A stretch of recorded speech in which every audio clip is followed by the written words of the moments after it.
अथ षोडशोऽध्यायः। श्रीभगवानुवाच अभयं सत्त्वसंशुद्धिः ज्ञानयोगव्यवस्थितिः दानं दमश्च यज्ञश्च स्वाध्यायस्तप आर्जवम्। अथ षोडशः अध्यायः। दैव आसुर संपत् विभाग योगः।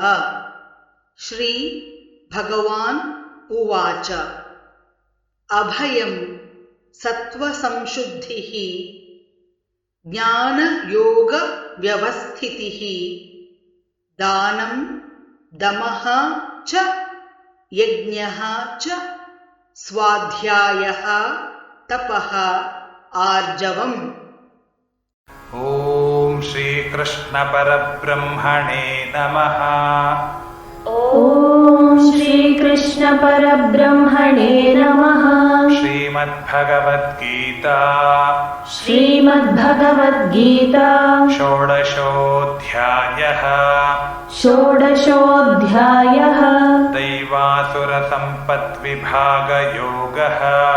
दैवासुरसम्पद्विभागयोगः।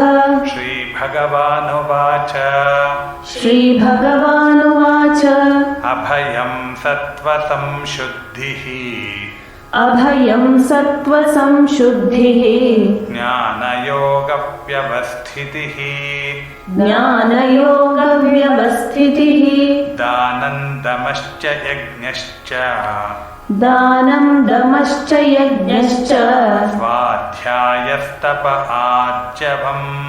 स्वाध्यायस्तप आर्जवम्।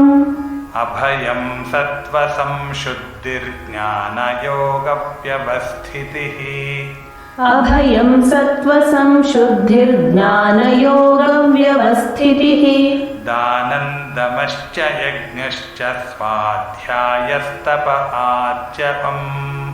दानं दमश्च यज्ञश्च स्वाध्यायस्तप आर्जवम्। अभयं सत्त्वसंशुद्धिर्ज्ञानयोगव्यवस्थितिः दानं दमश्च यज्ञश्च स्वाध्यायस्तप आर्जवम्।